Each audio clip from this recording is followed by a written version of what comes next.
সকাল 5:30, ঠিক আছে। আর আমি এসেছিলাম স্টেশন, ঠিক আছে। মানে তনুর বোন আর কি, আমার যে শালি আর কি, ও যাচ্ছে মানে ওর কিছু পরীক্ষা দিয়েছিল, তার রেজাল্ট কিছু আছে, ওই ফর্ম ফিল আপ করার জন্য। তো ভোরবেলায় তো এখান দিয়ে টোটো মোটো আসে না, তো আমি ওকে ছাড়তে এসেছিলাম, ওকে ট্রেনে চাপিয়ে দিয়েছি। তো এই হস্টেল লাইফটা মনে পড়ে গেল আচানক, যে আমরা এরকম স্টেশনে যখন আসতাম, স্টেশন থেকে আসতাম হস্টেল লাইফে, আমরা স্টেশন থেকে চলে যেতাম, গিয়ে ম্যাগি খেতাম। তো আমি এখন চলে এসেছি এখানে জাংশন রসোইতে, ঠিক আছে, এখানে ম্যাগি খাওয়ার জন্য। হালাকি ঘরে ম্যাগি আছে, বানিয়ে খাওয়া যেতে পারে, কিন্তু এখানে খাওয়ার মজাটাই আলাদা, ঠিক আছে। এখন এখানে ম্যাগি খাবো, খেয়ে আরামসে হেলতে ধুলতে ঘর যাবো, ঠিক আছে। এখন 5:30 বাজছে ভোরবেলায়। ম্যাগি খাবো, একটু কফি খাবো, নিয়ে ঘর যাবো, এটাই মাস্তি। ম্যাগিটা এখন বানাতে দিয়েছি, দেখি কিরকম ম্যাগিটা বানায়। সেই চলে এসছে ম্যাগি, আর আমি এখন একটু টেস্ট করে দেখি।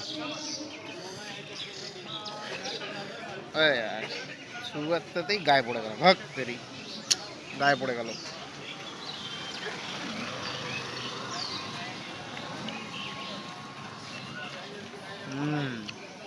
ভালো বানিয়েছে, হেভি বানিয়েছে।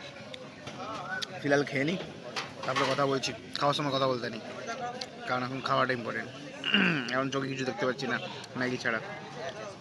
সকাল সকাল বাইক চালাবার মজাটাই আলাদা লাগে। ফুল স্পিডে এরকম ঠান্ডা হাওয়ায় বাইক চালাতে, উপরন্তু যদি হাতে রনিং থাকে আর এরকম ফাঁকা রাস্তা, ও ভাই সাহ, হেভি লাগছিল আজকে সকালবেলায় বাইকটা নিয়ে বেরিয়ে।